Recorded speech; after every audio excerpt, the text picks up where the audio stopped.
Lecture audio du conte La Dryade de Hans Christian Andersen par Valérie Alain.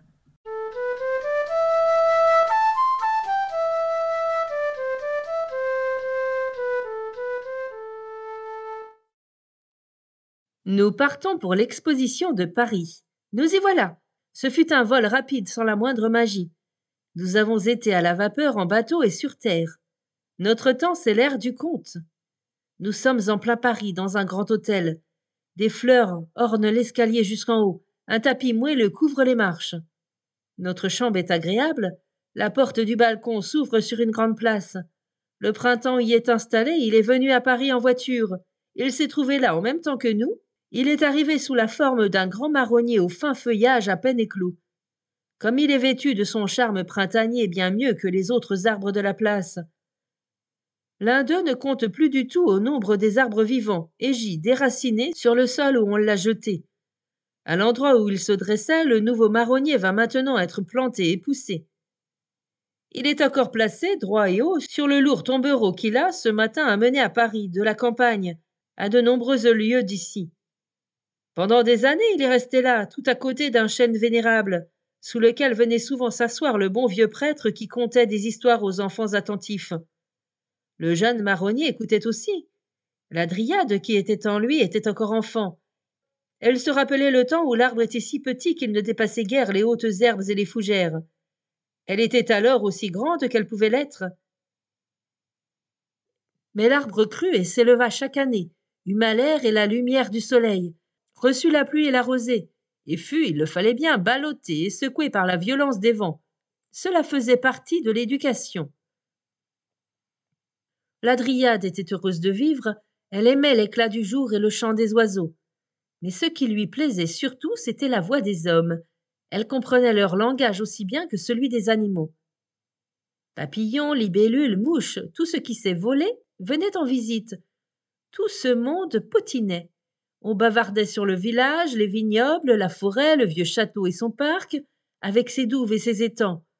Là, dans l'eau, habitaient aussi des êtres vivants qui pouvaient, à leur façon, voler sous l'eau d'un endroit à l'autre. C'étaient les êtres sérieux et réfléchis. Ils ne disaient rien tant ils étaient malins. Et l'hirondelle qui avait plongé dans l'eau parlait des beaux poissons dorés, de la brème grasse, des épaisses tanches et des vieux carassins couverts de mousse.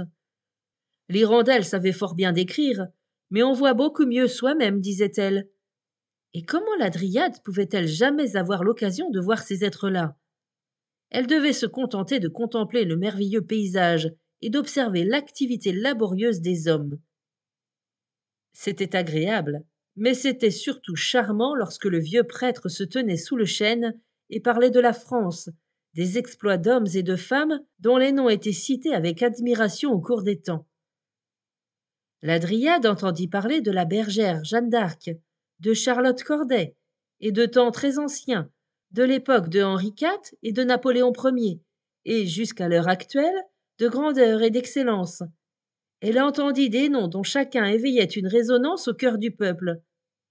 La France est le pays du monde, la terre de l'intelligence où s'ouvre le cratère de la liberté. Les enfants du village écoutaient avec recueillement et la Dryade avec eux. Elle était écolière avec les autres. Elle discernait dans les aspects des nuages errants des images de ce qu'elle avait entendu raconter. Le ciel nuageux était son livre d'images. Elle se sentait très heureuse dans la belle France, et pourtant elle avait le sentiment que les oiseaux et tous les animaux qui savent voler étaient bien plus favorisés qu'elle. Même la mouche pouvait regarder autour d'elle, très loin, loin au-delà de l'horizon de la Dryade. La France était fort étendue et superbe, et elle n'en voyait qu'un petit coin. Le pays était un monde qui contenait des vignobles, des forêts et des grandes villes, et parmi celles-ci, Paris était la plus splendide, la plus imposante. Les oiseaux pouvaient y atteindre, mais elle, jamais. Au nombre des enfants du village était une fillette très pauvre, en haillons, mais délicieuse à regarder. Toujours elle chantait et riait, et mettait des fleurs rouges dans ses cheveux noirs. Ne va pas à Paris, disait le vieux prêtre. Pauvre enfant, si tu y vas, ce sera ta perdition. Et pourtant, elle y alla. La Dryade pensa à la fillette. Toutes deux avaient le même désir de la grande ville. Vinrent printemps, été, automne, hiver, 2 années passèrent. L'arbre de la Dryade porta ses premières fleurs de marronnier. Les oiseaux gazouillèrent à leur sujet sous l'exquise lumière du soleil. Et voilà que sur la route arriva une magnifique voiture avec une dame de haut rang, qui conduisait elle-même ses beaux chevaux fringants. Un petit jockey en tenue était assis derrière elle. La Dryade la reconnut, le vieux prêtre la reconnut, et il hocha la tête et dit avec tristesse: « Tu y es allée? Ce fut ta perdition, pauvre Marie. » Pauvre, elle, se dit la Dryade. Non, quelle transformation! Elle est vêtue comme une duchesse. Ça lui est venu dans la ville des enchantements. Oh, si j'étais là avec tout ce luxe et cette splendeur! La ville éclaire jusqu'aux nuages, la nuit quand je regarde du côté où je sais qu'elle se trouve. Oui, la Dryade regardait de ce côté-là tous les soirs, toutes les nuits. Elle voyait la brume lumineuse à l'horizon. Cela lui manquait par les nuits de claire lune. Les nuages flottants qui lui montraient les images de la ville et de l'histoire lui manquaient. L'enfant a son livre d'images. La Dryade avait le monde des nuages, le livre de sa pensée. Le chaud ciel d'été sans nuages était pour elle une page blanche, et depuis plusieurs jours elle n'en avait pas vu d'autre. C'était l'été, avec ses journées brûlantes et sans air. Chaque feuille, chaque fleur était penchée comme engourdie. Les hommes aussi. Alors des nuages se levèrent, et précisément du côté où, la nuit, la brume lumineuse proclamait: « C'est ici qu'est Paris !» Les nuages se levèrent, se disposèrent en un parfait paysage de montagnes, se joignirent partout, aussi loin que la Dryade pouvait voir. Ils s'étalaient comme d'immenses blocs de rochers bleus sombres reposant couche par couche, haut en l'air. Les coups de foudre éclatèrent. Eux aussi sont les serviteurs de Dieu, avait dit le vieux prêtre. Et il vint un éclair bleuâtre, aveuglant, un jet de lumière. On aurait dit que le soleil lui-même avait rompu les blocs de rochers. La foudre tomba et fendit jusqu'à la racine le vieux chêne vénérable.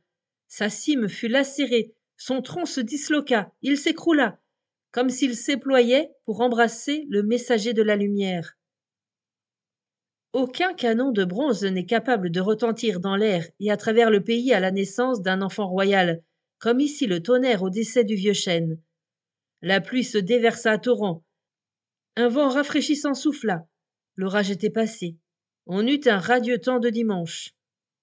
Les gens de la ville s'assemblèrent autour du vieux chêne abattu. Le vieux prêtre prononça des paroles en son honneur. Un peintre dessina l'arbre pour en perpétuer le souvenir.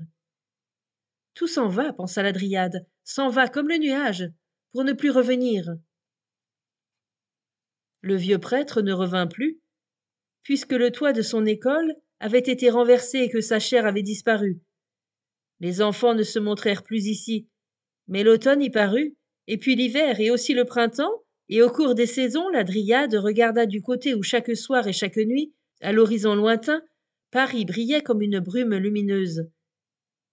De là partait une locomotive après l'autre, un train après l'autre, grondant, mugissant, et à toutes les heures.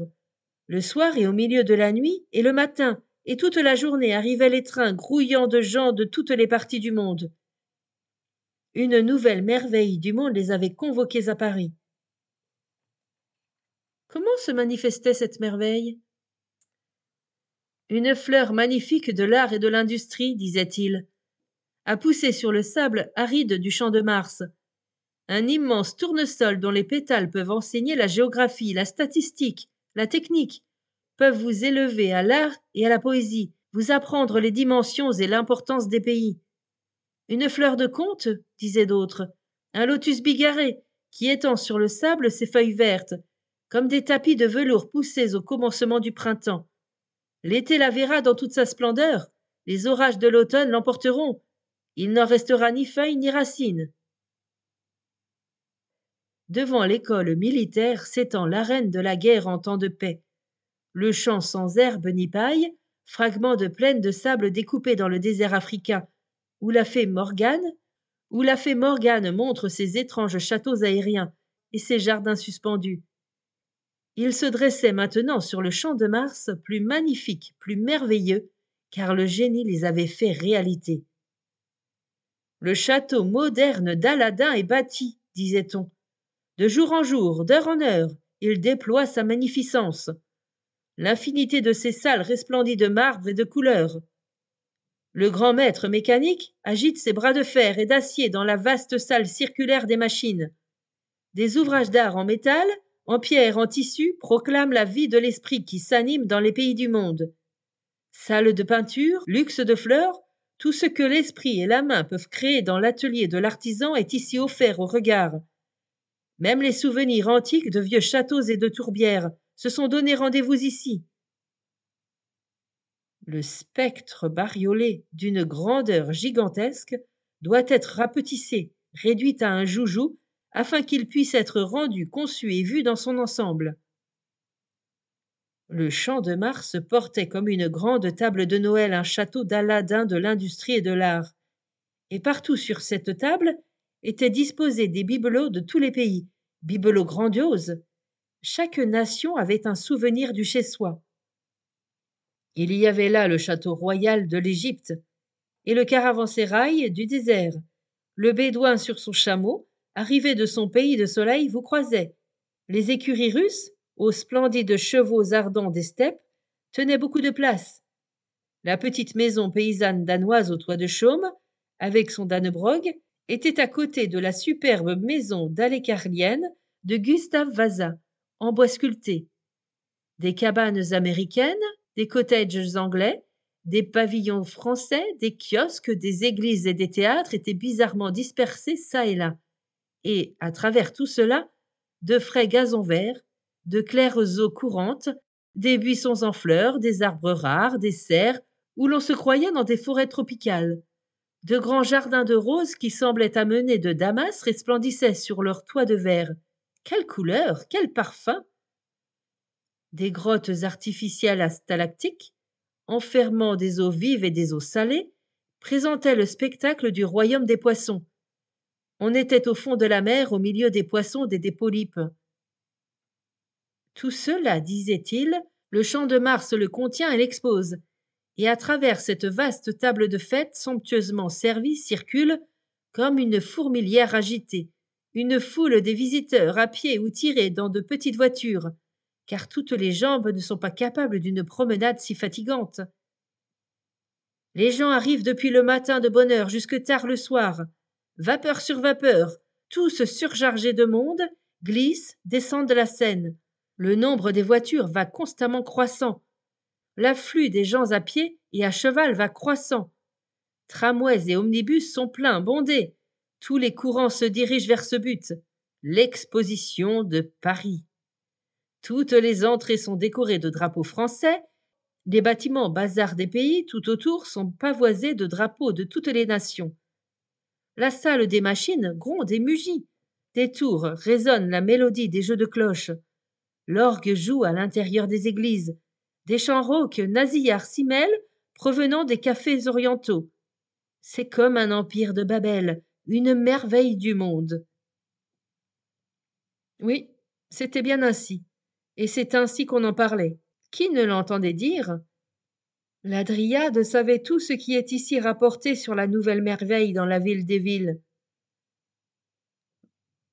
Volez, oiseaux! Allez voir, revenez et racontez! Telle était la prière de la Dryade. Le désir devenait passion, devenait obsession. Et alors, dans la nuit silencieuse, éclairée par la pleine lune, la Dryade vit s'envoler du disque de l'astre une étincelle qui brilla comme une étoile filante et tomba. Et devant l'arbre, dont les branches tremblaient comme sous une rafale, se dressa une imposante figure lumineuse. Elle parla d'un accent doux et fort, comme la trompette du jugement qui rappelle à la vie et convoque au tribunal. Tu viendras dans la ville de l'enchantement, tu y prendras racine, tu en percevras les courants puissants, l'atmosphère et la lumière. Mais ta vie en sera écourtée. La suite d'années qui t'attendait ici, à l'air libre, se consume là-bas en un maigre total d'années. Pauvre Dryade, ce sera ta perdition. Ton désir croîtra, tes aspirations, tes exigences seront plus fortes. L'arbre lui-même sera pour toi une prison. Tu voudras quitter ta demeure, échapper à ta nature, t'envoler et te mêler à la vie des hommes. et alors les années se réduisant à la moitié de la durée d'une éphémère, à une nuit seulement, ta vie sera usée, les feuilles de l'arbre sécheront et tomberont, et ne repousseront jamais. Ainsi chanta la voix, et la lueur disparut. Mais non le désir et l'envie de la dryade. Elle tressaillit d'attente. Elle eut une furieuse fièvre de pressentiment. J'irai là-bas, dans la ville des villes, se disait-elle, ravie. La vie commence, elle s'enfle comme le nuage, nul ne sait où elle mène. À l'aube, lorsque la lune pâlit et les nuages rougirent, vint l'heure de la réalisation. La promesse donnée fut tenue. Des hommes arrivèrent avec des pelles et des perches.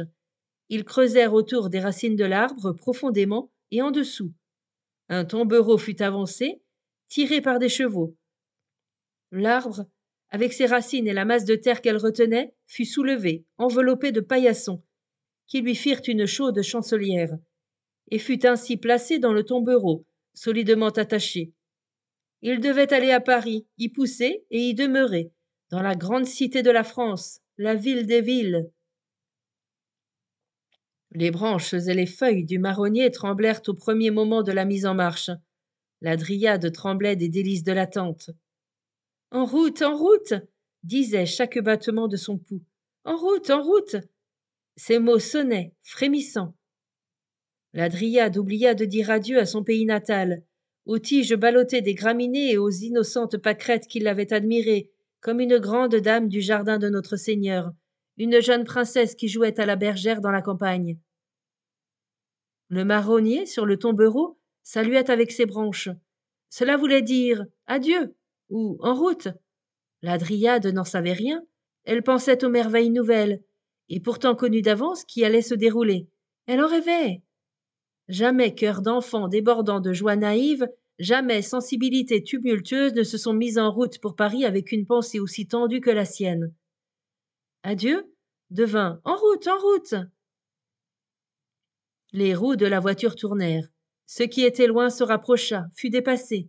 Le paysage changea, comme changent les nuages. De nouveaux vignobles, des forêts, des villages, des villas et des jardins surgissaient, s'approchaient, disparaissaient. Le marronnier poursuivait son chemin, la dryade avec lui. Des locomotives grondaient tout près l'une de l'autre. Elles se croisaient. Elles lançaient des nuages qui prenaient forme d'êtres, et ces êtres évoquaient Paris d'où ils venaient. Paris où se rendait la dryade. Tout, autour d'elle, savait et devait comprendre quel était le but de son voyage. Il lui semblait que tous les arbres qu'elle rencontrait tendaient leurs branches vers elle et lui demandaient « Emmène-moi, emmène-moi, emmène-moi » car dans chaque arbre, il y avait aussi une dryade pleine de désirs. Quelle variété, quelle envolée! Les maisons semblaient sortir de terre, de plus en plus nombreuses, de plus en plus serrées. Les cheminées s'élevaient comme des pots de fleurs disposées les unes contre les autres sur les toits. De grandes inscriptions en lettres hautes d'une aune, des figures peintes sur les murs depuis le sol jusqu'à la corniche se détachaient. Où commence Paris et quand y serai-je se demandait la dryade. La foule des gens augmentait, le vacarme et l'affairement de tous augmentaient. Les voitures se suivaient, les cavaliers allaient au pas, et partout, boutique après boutique, musique, chants, cris, paroles. La dryade, dans son arbre, était en plein Paris. La grande et lourde voiture s'arrêta sur la petite place plantée d'arbres, entourée de hautes maisons où chaque fenêtre avait son balcon. Les gens regardaient de là le beau marronnier qui arrivait en bas en voiture, et qui allait être planté à la place de l'arbre mort, arraché, couché sur le sol. Les passants sur la place s'arrêtaient à regarder, en souriant et avec plaisir, cette verdure printanière. Les arbres plus âgés, encore seulement en bourgeons, souhaitèrent la bienvenue en agitant leurs branches, et la fontaine, dont le jet d'eau retombait en clapotant dans la lourde vasque, laissa le vent porter des gouttes jusqu'à l'arbre nouveau venu, comme pour lui offrir la coupe d'accueil. La dryade sentit que son arbre était enlevé du tombereau et qu'on le mettait à sa future place. Les racines de l'arbre furent cachées en terre, du gazon frais fut posé par-dessus.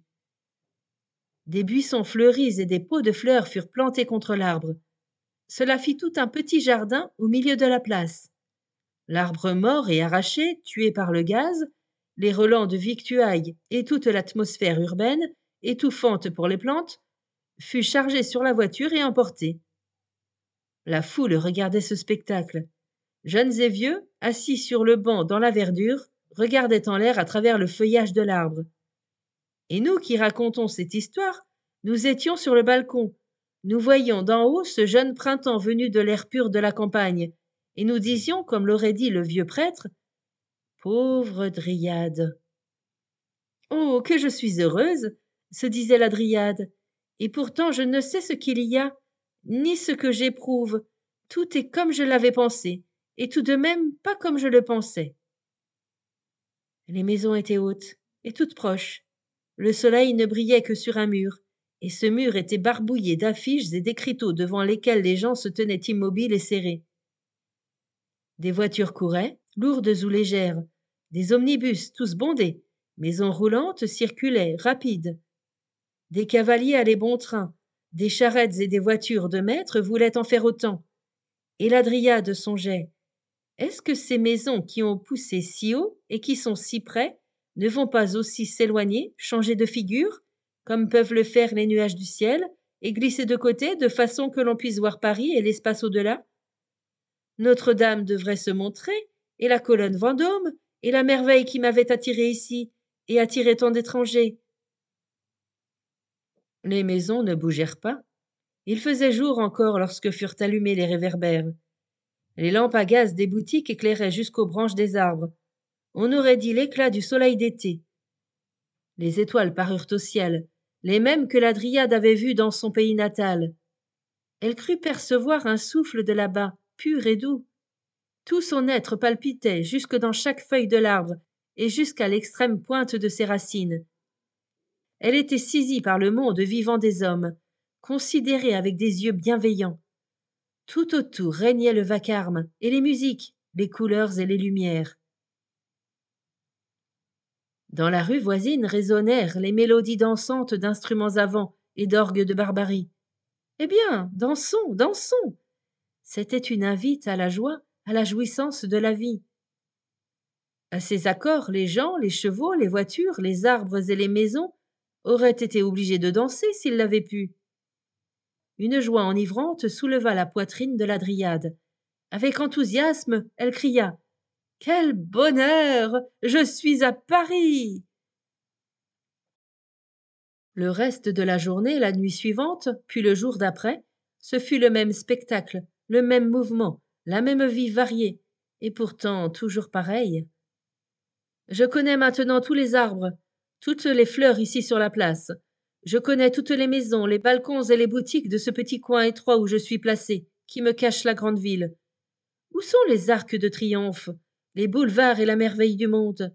Je ne vois rien de tout cela.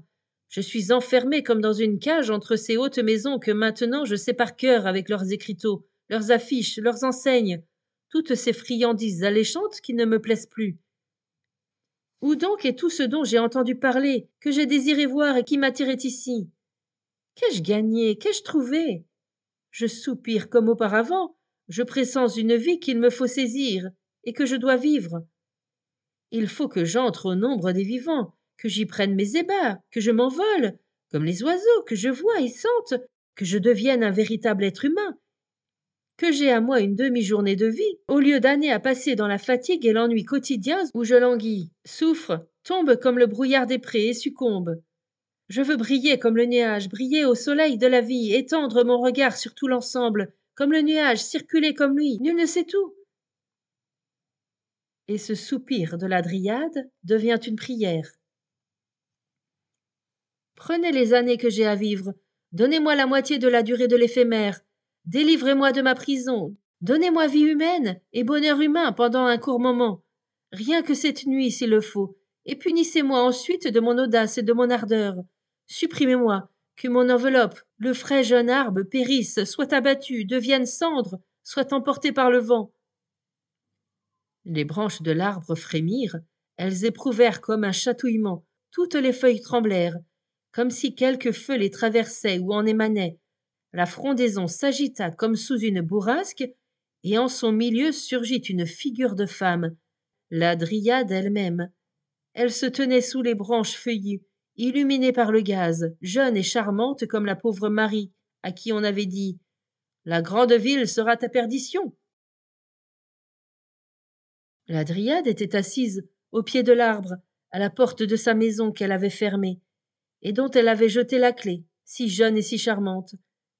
Les étoiles la voyaient, les étoiles scintillaient, les réverbères la voyaient, brillaient, lui faisaient signe. Comme elle était svelte et pourtant forte, à la fois enfant et jeune fille.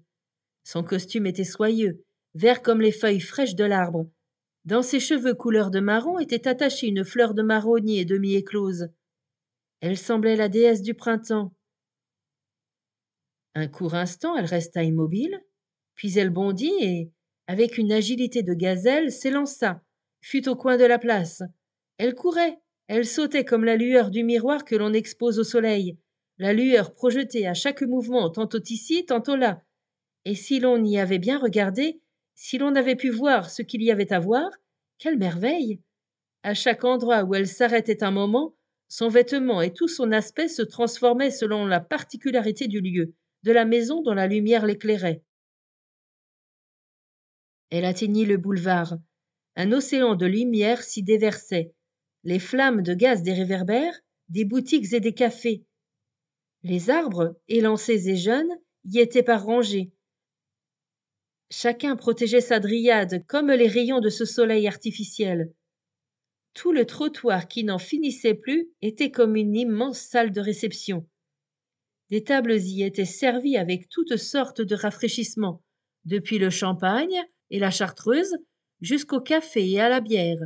Il y avait là toute une exposition de fleurs, de tableaux, de statues, de livres et d'étoffes de toutes couleurs. De la foule pressée au bas des maisons, la Dryade vit le flux terrible qui coulait en dehors des rangées d'arbres. C'était un courant continu de voitures, de cabriolets, de charrettes, d'omnibus, de fiacres, de messieurs à cheval et de régiments en marche. On exposait sa vie à vouloir passer de l'autre côté. Tantôt la lumière était bleue, tantôt l'éclairage au gaz prédominait. Soudain une fusée montait. D'où venait-elle? Où allait-elle? C'était évidemment la grande voix de la ville mondiale. Ici résonnaient de tendres airs italiens, là des chants espagnols avec accompagnement de castagnettes. Mais le bruit le plus fort qui couvrait les autres étaient les airs de boîte à musique à la mode, le cancan et moustillant qu'Orphée n'a pas connu et que la belle Hélène n'a jamais entendu. La brouette elle-même danserait sur son unique roue si elle pouvait. La Dryade dansa, tournoya, s'envola, changeant de couleur comme le colibri au soleil, sous le feu des lumières que projetait chaque maison. De même que l'éclatante fleur de lotus déracinée suit le courant et ses tourbillons, ainsi elle était entraînée, et lorsqu'elle s'arrêtait, elle avait chaque fois un aspect nouveau, en sorte que personne ne pouvait la suivre, la reconnaître et l'observer. Tout se déroulait devant elle comme les images que forment les nuages, figure après figure, mais aucune ne lui était connue, elle ne vit personne de sa terre natale.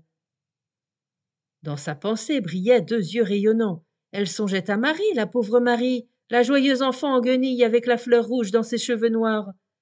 Elle devait être dans la ville mondiale, riche, radieuse, comme lorsqu'elle était passée en voiture devant la maison du prêtre, l'arbre de la Dryade et le vieux chêne. Elle était sûrement là, dans le bruit assourdissant, peut-être descendue tout à l'heure de ce magnifique carrosse qui stationnait.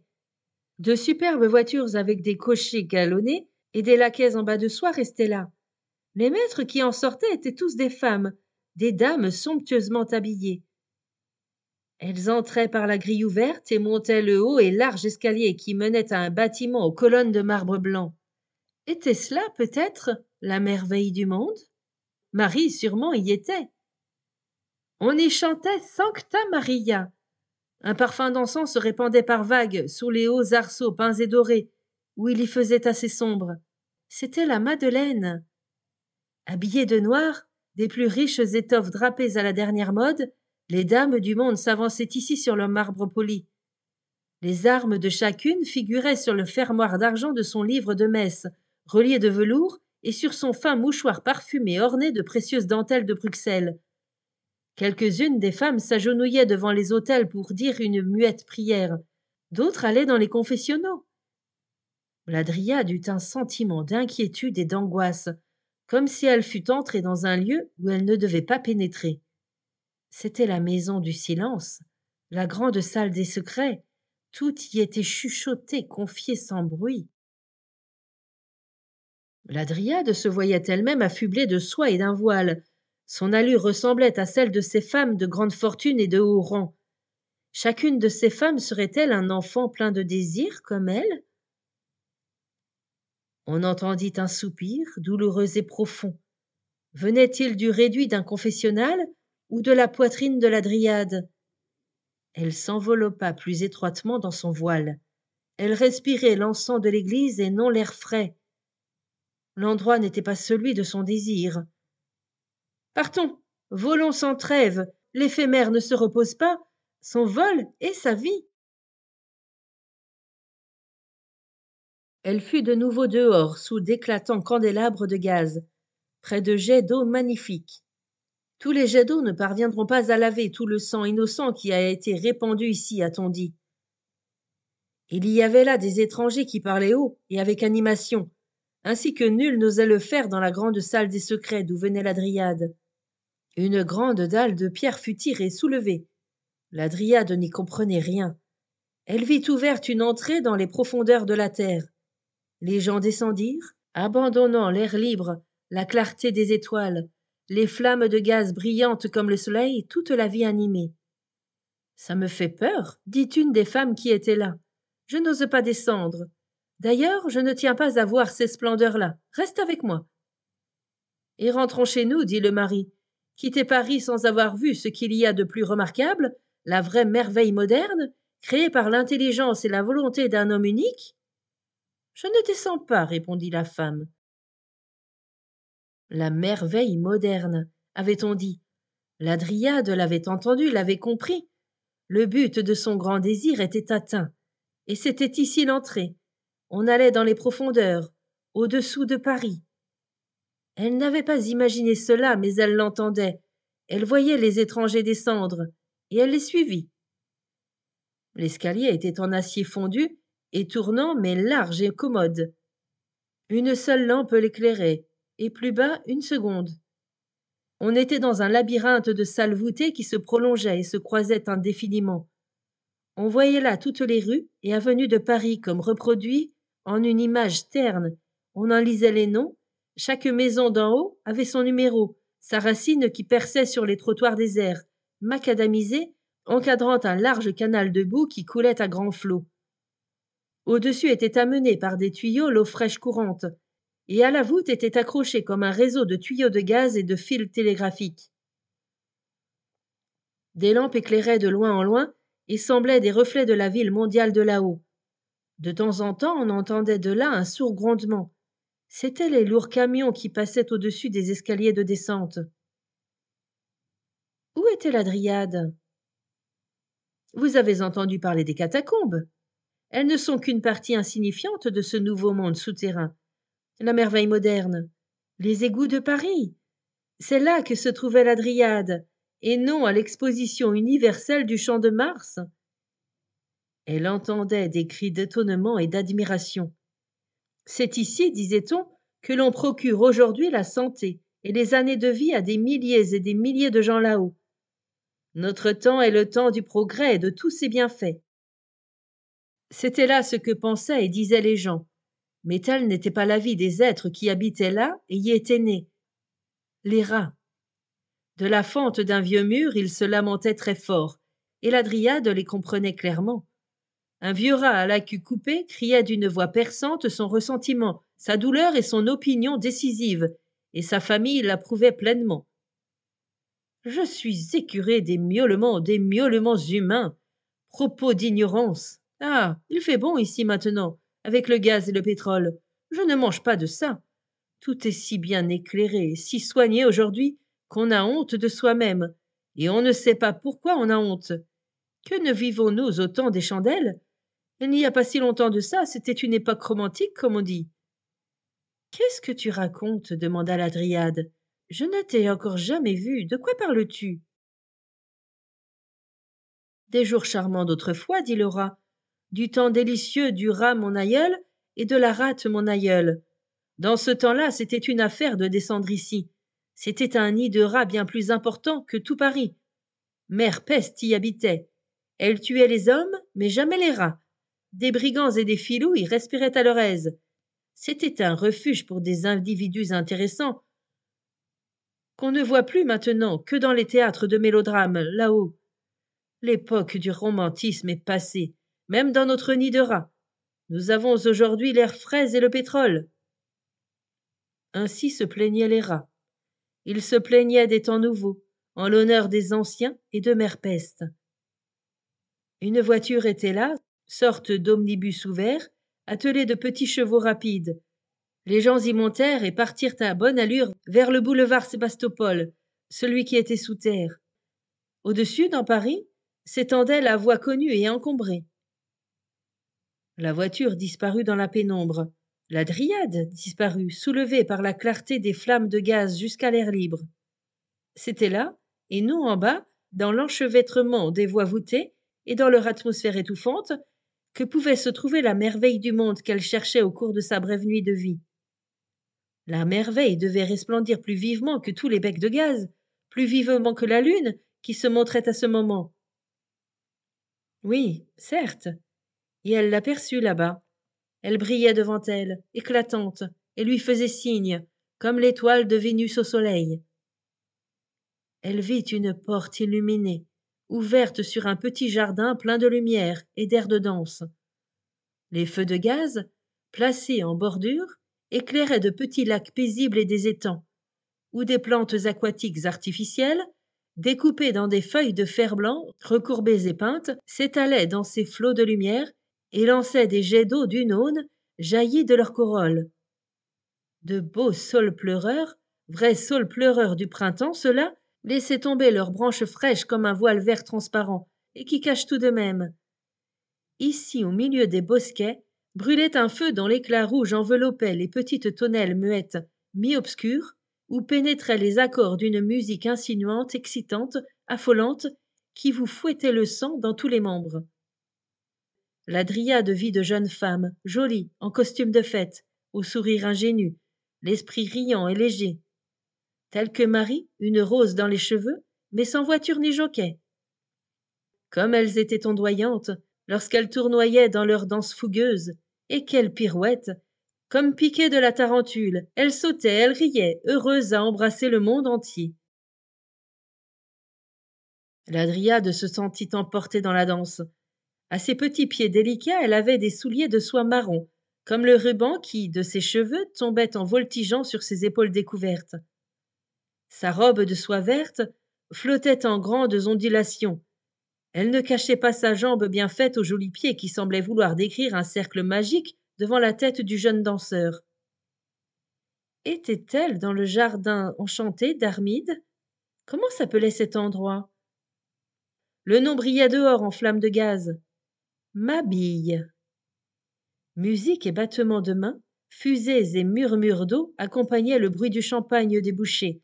La danse était une furie de bacchantes, et au-dessus de tout cela planait la lune, qui faisait peut-être un peu la grimace. Le ciel était sans nuages, clair et pur. De Mabille, on croyait voir jusque dans le ciel. La dryade tressaillit d'un dévorant désir de vivre. C'était comme une ivresse d'opium. Ses cheveux parlaient, ses lèvres parlaient, mais on n'entendait pas ses paroles dans le bruit des flûtes et des violons. Son danseur lui chuchota quelques mots à l'oreille. Ils se confondirent avec le rythme du cancan. Elle ne les comprit pas, nous ne les comprenons pas non plus. Le danseur tendit les bras vers elle, et il ne saisit que l'air transparent, chargé de gaz. La dryade fut portée par le courant d'air, ainsi que le vent enlève un pétale de rose. Elle aperçut assez haut devant elle une lueur étincelante au sommet d'une tour. Ce feu provenait du but de ses désirs. Il brillait dans la tour rouge de l'éblouissant champ de Mars. C'est là qu'elle fut portée par la brise du printemps. Elle vola autour de ce bâtiment. Les ouvriers croyaient que c'était un papillon qu'ils voyaient peu à peu descendre à terre pour mourir, après une venue trop précoce. La lune brillait, le gaz et les lanternes brillaient dans les grandes salles et dans les bâtiments épars de toutes les nations, brillaient sur les pelouses et les rochers fabriqués par l'ingéniosité humaine, qu'arrosaient des chutes d'eau dues aux seigneurs mécaniques. Les creux de l'abîme marin et les profondeurs des eaux douces, empire des poissons, s'ouvraient ici. On était au fond de la mer, dans une cloche à plongeur. L'eau exerçait une pression sur les épais murs de verre. Les poulpes aux bras comme des boyaux longs d'une aune, souples, tortillés comme des anguilles, frémissants et vivants, happaient, se soulevaient, poussaient, attachés au fond de la mer. Une grande plie était couchée songeuse près de là, s'étalait d'ailleurs à son aise, confortablement. Un crabe grimpait sur elle comme une énorme araignée, tandis que les crevettes s'agitaient avec une rapidité, une hâte, telles que si elles étaient les teignes ou les papillons de la mer. En eau douce poussaient des nénuphars, des joncs, des butomes. Les poissons dorés s'étaient placés à la file, comme des vaches rousses, dans un champ, tenant tous la tête du même côté pour recevoir le courant dans la gueule. Les grosses et grasses tanches ouvraient de grands yeux bêtes vers les murs de verre. Elles savaient qu'elles étaient à l'exposition de Paris. Elles avaient qu'elles avaient fait, dans des tonneaux pleins d'eau, le voyage assez pénible jusqu'ici, qu'en chemin de fer elles avaient eu le mal de terre, comme les hommes ont le mal de mer en bateau. Elles étaient venues pour voir l'exposition, et elles la voyaient de leur propre loge d'eau douce ou salée. Elles voyaient la foule des gens qui passaient devant elles du matin au soir. Tous les pays du monde avaient envoyé et exposé leurs gens, afin que les vieilles tanches et les brèmes, les perches agiles et les carpes moussues puissent voir ces êtres-là et donner leur opinion sur cette espèce. C'est un animal à écailles, dit une petite coquille boueuse. Ils changent d'écailles 3 fois par jour, et ils émettent des sons par la bouche. C'est ce qu'ils appellent parler. Nous ne muons pas, et nous nous faisons comprendre d'une façon plus simple. Mouvement du coin de la bouche ou écarquillement des yeux, nous sommes très supérieurs aux hommes. Ils ont tout de même appris à nager, dit un petit poisson d'eau douce. Je suis d'un grand lac. Les hommes y vont dans l'eau quand il fait chaud. Mais ils se défont d'abord de leurs écailles, et alors ils nagent. Les grenouilles le leur ont appris. Ils donnent des coups de leurs pattes de derrière, et ils étendent celles de devant. Ils ne peuvent pas continuer longtemps. Ils peuvent nous ressembler, mais n'y parviennent pas. Les pauvres gens. Et les poissons ouvraient de grands yeux. Ils croyaient que la foule des visiteurs qu'ils avaient vus lorsqu'il faisait grand jour circulait encore là. Ils étaient même persuadés qu'ils voyaient encore les mêmes êtres qui avaient frappé, si l'on peut dire, leur entendement. Une petite perche à la peau joliment tigrée, au dos d'une rondeur élégante, assura que la tourbe humaine était encore là, qu'elle la voyait. Je la vois aussi, je la vois nettement, dit une tanche dorée, couleur de jaunisse. Je vois nettement la belle figure humaine svelte, la dame aux grandes jambes, comme il disait, ou à peu près. Elle avait notre coin de bouche et nos yeux, 2 ballons derrière et le parapluie baissé devant, une grande queue de robe lentille d'eau, des colifichets. Elle devrait quitter tout cela, y aller comme nous, selon l'ordonnance du Créateur, et elle devrait avoir l'air d'une honnête tanche, autant que le peuvent les humains.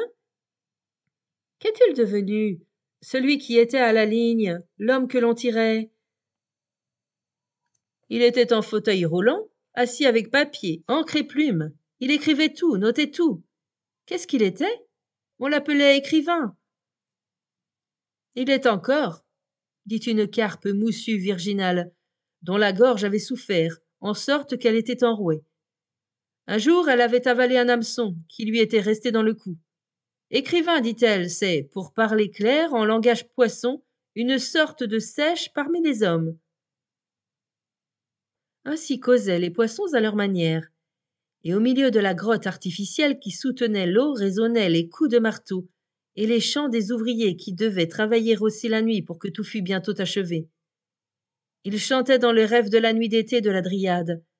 Elle-même était là pour s'envoler bientôt et disparaître.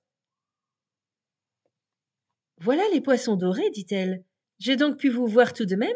Oui, je vous reconnais. Il y a longtemps que je vous ai connu. L'hirondelle m'a parlé de vous dans mon pays natal. Comme vous êtes beaux, brillants, gentils. J'aurais envie de vous embrasser tous. Je connais aussi les autres. Voilà sûrement le gras carassin. Celle-ci est la brème délicate. Et voici les vieilles carpes moussues. Je vous connais. Et vous ne me connaissez pas. Les poissons ouvraient de grands yeux, ne comprenaient pas un mot, et regardaient poindre l'aube. La dryade n'était plus là, elle était à l'air libre, où la fleur merveilleuse du monde répandait les parfums des divers pays, de celui du pain noir, des côtes de la morue salée, de l'empire du cuir roussi, du fleuve de l'eau de Cologne et de l'Orient aux roses odorantes. Lorsque la voiture nous ramène chez nous à demi éveillés après une nuit de bal, les airs que nous avons entendus résonnent encore nettement à nos oreilles. Nous pourrions les chanter tous. Et de même que dans les yeux de l'homme assassiné, ce qu'il a vu en dernier lieu demeure encore un moment photographié, de même subsistait ici dans la nuit le tumulte de la nuit du jour, et son spectacle non éteint. La dryade le sentait. Elle savait que tout continuerait à bourdonner ainsi demain. La dryade était au milieu de roses odorantes. Elle croyait les avoir vues dans son pays natal, dans le parc du château et le jardin du prêtre. Elle voyait aussi la fleur rouge du grenadier. Marie en avait porté une dans ses cheveux noirs. Les souvenirs de la campagne de son enfance illuminaient sa pensée. Les yeux avides, elle se pénétrait du spectacle qui l'entourait. Une agitation fébrile lui faisait parcourir les salles merveilleuses. Elle se sentait lasse, et cette fatigue s'accrut. Elle éprouva le besoin de se reposer sur les moelleux coussins et les tapis orientaux à l'intérieur, ou de s'appuyer dehors contre le sol pleureur, situé près d'une eau claire, et de s'y plonger. Mais l'éphémère ne se repose pas. Sa journée devait finir dans quelques minutes. Ses idées flottaient, ses membres tremblaient. Elle s'affaissa sur le gazon près de l'eau ruisselante. « Tu jaillis de terre et ta vie est durable, dit-elle. Étanche ma soif, rafraîchis-moi. » Je ne suis pas une source vivante, répondit l'eau. Une machine me fait jaillir. Donne-moi de la verdeur, frais gazon, demanda la dryade. Donne-moi une de ces fleurs qui sentent bon. Nous mourrons quand on nous cueille, répondirent l'herbe et les fleurs. Baise-moi, brise légère, un seul baiser de vie. Le soleil va bientôt baiser les nuages qui rosiront, dit le vent, et alors tu seras parmi les morts, disparu, comme disparaîtra toute la splendeur qui est ici avant que l'année soit écoulée. Je pourrai alors de nouveau jouer avec le sable léger, souffler la poussière sur le sol, et la poussière de l'air, la poussière, tout n'est que poussière. La dryade ressentait le même effroi que la femme qui s'est ouvert les veines dans son bain et qui perd son sang, mais désire vivre encore. Elle se leva, fit quelques pas, mais s'affaissa de nouveau devant une petite église. La porte en était ouverte, l'autel était éclairé, l'orgue résonnait. Quelle musique! La dryade n'avait jamais entendu de pareils accords, et pourtant il lui sembla y distinguer des voix connues. Elle provenait du fond du cœur de tout son être. Elle crut percevoir le bruissement du vieux chêne. Elle crut entendre le vieux prêtre parler d'exploits, de noms célèbres, de ce que la créature de Dieu pouvait offrir en cadeau à l'avenir, et devait lui donner afin de gagner ainsi une vie durable. Le grondement de l'orgue s'enflait, chantait ces paroles.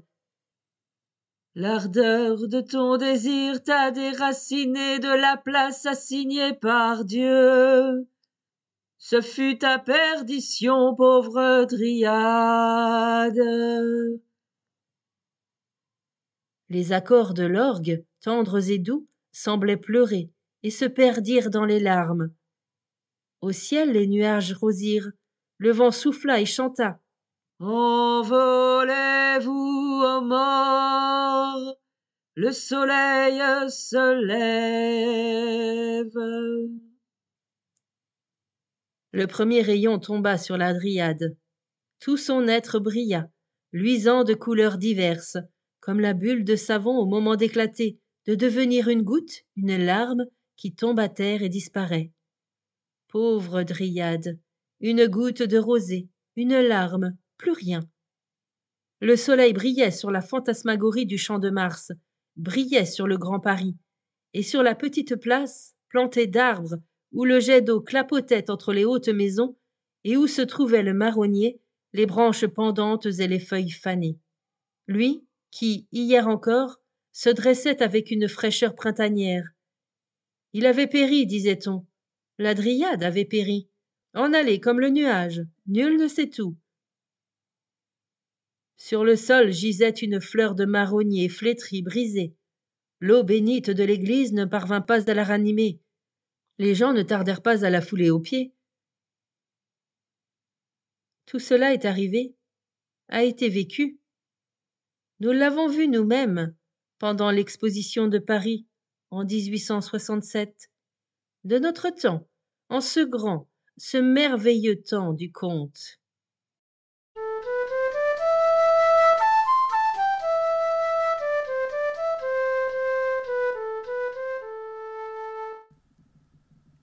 Fin de la lecture du conte La Dryade. Merci de votre écoute. Je vous rends vos oreilles, cœur avec les doigts.